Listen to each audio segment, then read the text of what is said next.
रण को छोड़ करके एक सरोवर था, एक तालाब था, और वहां तालाब में कमल के फूलों में जाकर के छिप गया। कमल के फूल लगे पेड़ थे वहां पर तालाब में, वहां छिप करके दुर्योधन बैठा हुआ था और पश्चाताप के आंसू बहा रहा था। विचार किया, जिन पांडवों को मारने के लिए मैंने इतनी बड़ी रचनाएं रची, इतना बड़ा महाभारत करवाया, बहुत सारी सेना का नरसंहार हुआ, पर पांचों पांडव मारे नहीं गए। पांचों पांडव जीवित हैं। चुपचाप रो रहा था दुर्योधन। उसी समय पर अश्वत्थामा वहां आते हैं। अश्वत्थामा ने देखा दुर्योधन के नेत्रों से आंसू छलक रहे हैं, और वहां पर दुर्योधन को कहा, युवराज आप दुखी ना हो, मेरे पास में 2 ऐसे बाण हैं, विनाशकारी अग्नेयास्त्र हैं, ब्रह्मास्त्र हैं। आज मैं तुम्हारा अभिष्टकारी किए देता हूं, बताओ तो सही। कहा कि जिनके लिए मैंने इतना कुछ किया, इतनी सेना का नाश हुआ, इतना जनधन की हानि हुई, वह पांचों पांडव ज्यों का त्यों इस दुनिया में हैं।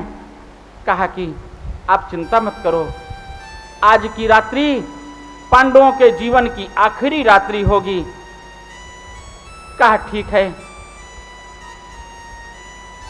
अश्वत्थामा ने विचार बनाया कि आज मैं पांडवों को, सोते हुए पांडवों का वध करके उनका सिर काट करके ले आऊंगा।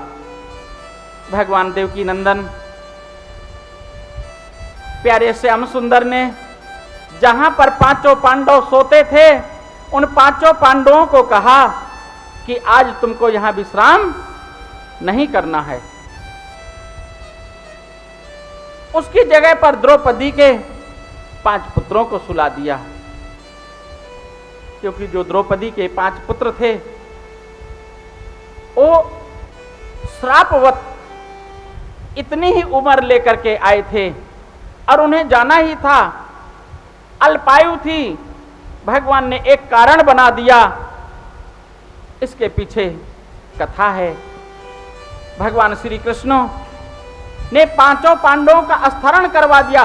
स्थरण करवाने के उपरांत में रात्रि की बेला है, रात्रि की पुनीत बेला में वहां पर अश्वत्थामा आता है, चादर ओढ़े हुए सोए हुए हैं। द्रौपदी के 5 पुत्र, 5 पुत्रों के सिर का विच्छेदन करके, काट करके, ले करके चादर में बांध करके दुर्योधन के पास में ले जाता है।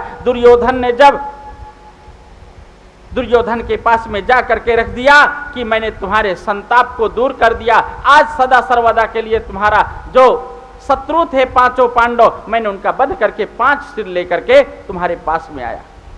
दुर्योधन ने जब उस चादर को खोल करके देखा, कहा ये तो द्रौपदी के 5 पुत्र हैं, इनसे मेरा कोई बैर नहीं था, इनसे मेरी कोई शत्रुता नहीं थी, इन पुत्रों में मेरे पुत्रों में कोई अंतर नहीं है, तुमने ये क्या किया। उधर जब भीष्म पितामह, उधर जब युधिष्ठिर को, भीम को, सबको मालूम होता है, तो भीम गदा लेकर के अश्वत्थामा को मारने के लिए दौड़ पड़ते हैं। भगवान भी शिविर से दौड़ पड़े, ब्रह्म हत्या से बचाने के लिए, किसी ब्राह्मण का अपमान न हो जाए, दौड़ पड़े। कहा कि भीम रुक जाओ, पकड़ तो लिया अश्वत्थामा को, कहा इसको मार भी दो और छोड़ भी दो, मारना भी नहीं इसको, छोड़ना भी नहीं इसको। मान भंगो नरेंद्राणाम विप्राणाम मान खंडनम पृथक सय्याचा नारीणाम आशस्त्रो बधमुच्यते। कहते हैं ब्राह्मण चाहे कितना अपराधी हो, उसका वध करना उचित नहीं है। इसको भगवान कहते हैं इसको मारना नहीं, इसको मारना नहीं। अगर इसको दंड देना है तो मृत्यु के तुल्य एक दंड का विधान है, इसका अर्धमुंडन करके। कहते राजा चाहे कितना बड़ा अपराधी हो, राजा का समाज के सामने अपमान कर देना राजा के मृत्यु के तुल्य माना गया है। मान भंगो नरेंद्राणाम, राजा के लिए कहा गया है। विप्राणाम मान खंडनम, किसी ब्राह्मण चाहे कितना अपराधी हो उसका समाज से अर्धमुंडन करके अब बहिष्कार करके उसका निकाल दो, उसके मृत्यु के बराबर है। ऐसा ही किया अश्वत्थामा का अर्धमुंडन करके, क्योंकि भगवान ने कहा है कि इसको मार भी दो और छोड़ भी दो, मारना भी नहीं और छोड़ना भी नहीं। तो क्या करना है, क्योंकि वैदिक परंपरा नष्ट हो जाएगी। भगवान कहे इस ब्राह्मण का वध कर दो, नहीं नहीं नहीं, ऐसा नहीं।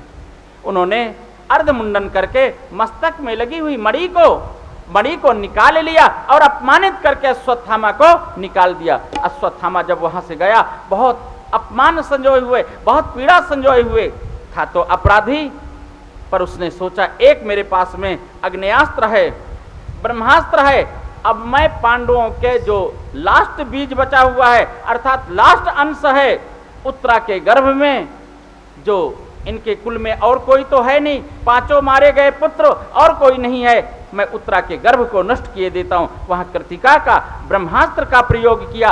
उत्तरा चिल्लाती हुई, द्वारिकावासिन, हे द्वारिकानाथ, हे द्वारिकाधीश, मेरी रक्षा करो। भगवान तक वो आवाज पहुंच, द्वारिकावासिन नाम लिया, वैकुंठनाथ भगवान द्वारिकानाथ, उस आवाज को सुन करके दौड़ पड़े। देखा कि उत्तरा चिल्लाती हुई आ रही। भगवान ने उस गर्भ की रक्षा के लिए भगवान ने वहां पर चक्र सुदर्शन को भेजा और चक्र सुदर्शन ने वहां पर उस गर्भ की रक्षा किया। जब गर्भ की रक्षा किया उसी से वो उनका जो गर्भ रक्षित रहा, उसी रक्षित गर्भ रक्षित से चक्र सुदर्शन से रक्षित वहां पर परीक्षित का जन्म